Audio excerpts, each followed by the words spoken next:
Hi there everybody, my name's Dave Oates from FinderMonkey and the head researcher here, and today I've got John with me. John's our resident DNA expert, so what we want to do a quick video because we're getting lots of questions about using DNA and how people can use it effectively to find lost relatives, so how people use DNA, family history DNA or ancestry DNA testing to find lost relatives. So John, talk about a bit about it to us. Tell us what it's all about, what happens. So when people come to us, they're usually looking for a family relative. It could be a biological father, sometimes it's a biological mother, it could be going further back. Some people want to know more around their grandparents or great-grandparents. And in a lot of cases, people know like zero information, they don't have a name, they don't have anything. In which case, the only way that we're going to be able to solve that riddle for those people is through DNA.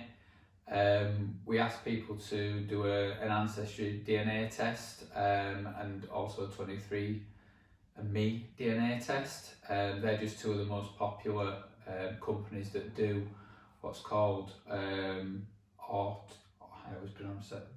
autismal DNA test, and what they do is you basically get a kit from one of these companies, you do a little test, it's usually a swab test or you spit into a little test tube, you send it back to this company, they will run some tests on it, and then sort of around 6 to 8 weeks time you get your DNA results in and you will match to usually hundreds of people within the database. It can be anything from a very close relative, so in some cases it can be like a half sibling. In other cases it might go as far back as like a sort of 7th, 8th cousin, so you're going back 6, 7, 8, 9, 10 generations at some point. But those results you can utilise depending on how close and how far they are to work out who a person's family relatives are, but also build back their family tree going back hundreds of years. So I think, so it's obviously one of the questions I've got here, John, is just really interesting what you said, is people have had the DNA test done because they've been told, oh, if you don't know who your dad is, for example, and you want to find out who he is, DNA testing is the way forward.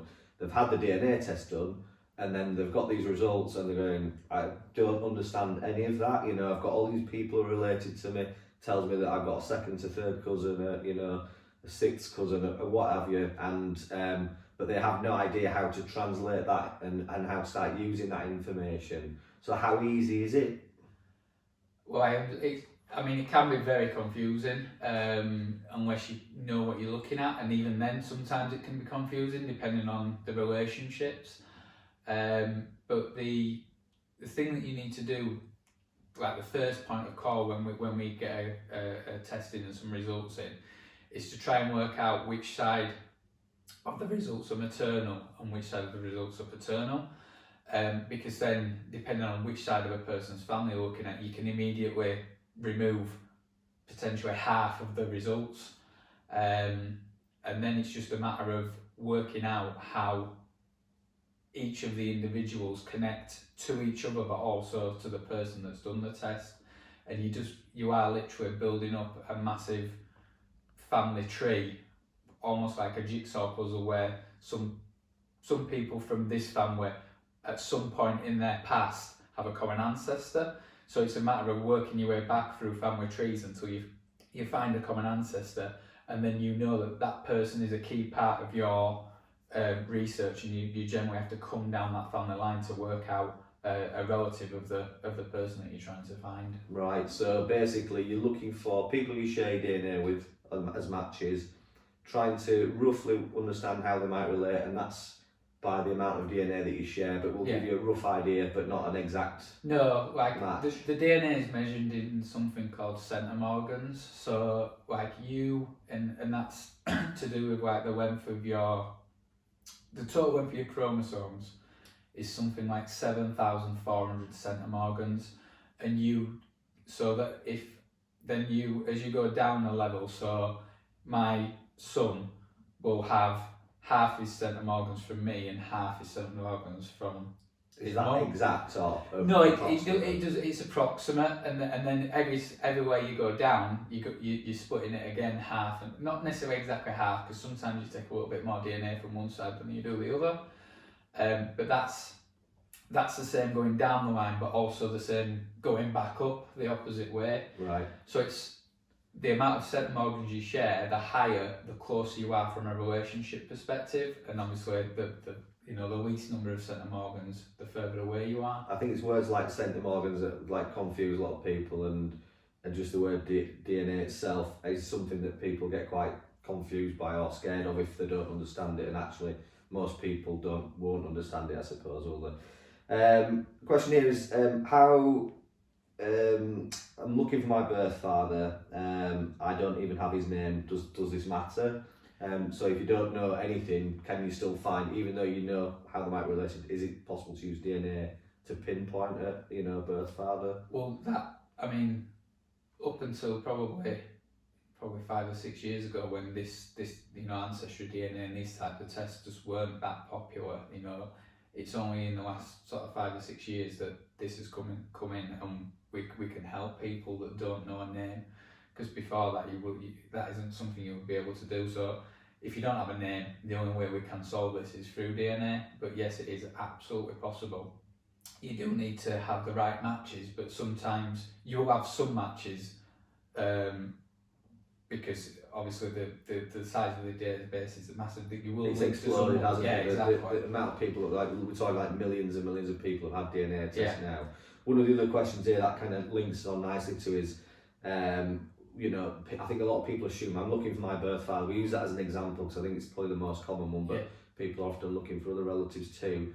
But if my father's not had a DNA test, how am I going to find him through DNA testing? But again, it's looking for somebody who is also connected to him. Yeah. And a lot of the people we find aren't even known necessarily. So you might link through a second or third cousin who's never known your father, but actually through. So it's a combination of using the DNA and then using the genealogical research to put together a family tree where we can place that person. And sometimes it's a case of 2 or 3 potential matches then, where you can focus on those people, right? Yeah, absolutely. So you basically need to work out who the common ancestor is between you. So you've got, this person is a paternal match to you. You've worked that out. It doesn't link to any of your maternal side, so it's a paternal match. We know somehow they're linked to your father. What you then have to do is work back through their family tree to a point where you think this common ancestor is. Ideally, you would want 2 people matching to yourself on the paternal side, and then you simply work back through 2 family trees, you find the common ancestor, and then the father has to sit somewhere on that common ancestor's direct line. So if that common ancestor has had, let's say, 6 children, it could be any one of those 6 children's sort of down family line that your father could sit on, but he will sit somewhere on there. So it's quite a specialist sets of skills to put together. You've got to have a basic understanding of DNA and what the centimorgan or the amount of DNA that you share is to sort of figure out how it might help. And then obviously you've got to be quite good at researching genealogy, and also I guess that depending on the country that a family comes from, that can make it harder, can't it? Because there's some countries, as we know, that have got really good records to access, and some that are really difficult.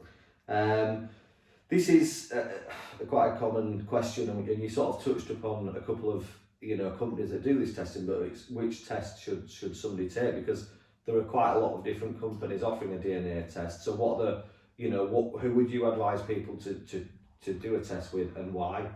So we always recommend to do the Ancestry DNA test. The main reason is they've got the largest database in the world. Not exactly sure how many, but we're talking probably upwards of 20 million on the Ancestry database. And the other good thing about Ancestry is that you can actually download the raw DNA data once the results are in, and you can transfer that across to other databases. Right. So you only actually have to pay for 1 kit, so that's really helpful, which is why I would recommend Ancestry. The other one that we recommend is 23andMe. They are they seem to be more popular in the United States, but they have I think they've got the second largest database, and you cannot transfer to 23andMe, and you cannot transfer out of 23andMe. So it's a database that kind of sits on its own, but it generally has very good matches on there. It also has some other cool little tools within 23andMe that allow you to do sort of some of the family tree work, makes it a little bit easier on that database as well. But there are multiple companies, but those are the two that we would always recommend, and the rest you can kind of transfer to. Yeah, I think a lot of these companies have actually sort of started in America, haven't they? So the DNA, this definitely first started in the US, and so you are going to get lots of US based matches, but I think for people in the UK, Ireland, and even the rest of Europe, it will help them, because a lot of people have gone from, you know, Europe and the UK to America, and therefore you can work things back, you know, by sort of finding their research. I guess the other thing to say as well, if you are using Ancestry or some of these other family history websites like MyHeritage, people will often have created their own family trees, and you can use that information to sort of leapfrog your search, can't you? Yeah. But there are some risks with that, aren't there, where the people that you're relying on may not have done the research correctly, so you've got to be wary of those things as well, haven't you? So I guess in summary, what we're just trying to help people, really, give them a bit of advice. Hopefully it makes sense. I think it is quite complicated, particularly if you don't know about it, don't understand it. We obviously do offer a service where we'll help you sort of navigate through and obviously do all the legwork for you, try and help you figure out who that birth family member is, but not only that, but then work on your behalf to get in contact with people, which, you know, finding people and figuring out who it is you know, is quite difficult. Getting in contact with people is also critically important to get, you know, standing a good chance of getting a good outcome. So anything to add, John? No, you know, if you are struggling, if you've done your DNA and you just haven't got a clue, you know, give us a call. We can guide you through it. We can certainly help.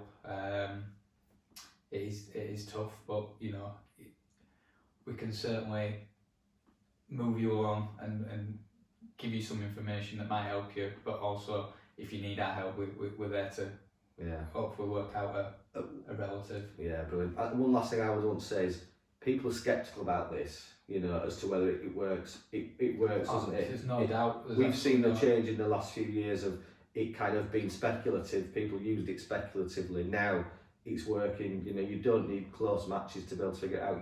There's more work to do to figure it out. Yeah. You know, if you get a really close match, you can be really lucky and you know, sort of hit the bullseye first time. But really, generally speaking, you do have to put some work into it. But for people who've lived, you know, the lives thinking they will never know who that relative is and they never have any chance to find them, DNA is really now offering that opportunity that previously just didn't exist for people. So it's really exciting for people who've perhaps given up all hope of ever finding a missing relative. If anyone does have any questions, we'd really love to try and answer them for you in another video, so please feel free to contact us with any further questions. Thanks for watching. Thanks.